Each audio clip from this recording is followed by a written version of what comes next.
SSP Badin शीराव नज़ीर जी हिदायतुनि ते SHO कड़ियो घमर Alauddin खसेली मंशियात Faroshan खिलाफ कार्रवाइयूं तेज़ करे छॾियूं।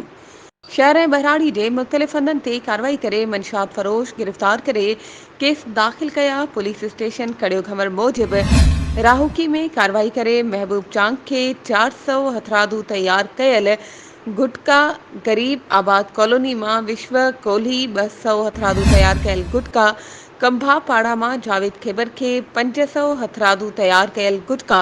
ऐं पपन के 20 पाकेट सफ़ीना ऐं हिक रिक्शा समेत गिरफ़्तार करे सभिनी ॾोहारियुनि मथां केस दाख़िल कया विया। तॾहिं त एसएचओ कड़ियो घमर साफ़िन खे ॿुधायो त आईजी सिंध तरफ़ां हलायल मंशियात ख़िलाफ़ तहरीक मंशियात जे ख़ात्मे ताईं जारी रहंदी। वधीक ख़बरुनि ऐं अपडेट्स जे लाइ असांजे चैनल खे सब्सक्राइब कयो ऐं हा बेल आइकन खे प्रेस करणु न विसारिजो त जीअं असांजी हर नई अचण वारी वीडियो तव्हां ताईं पहुची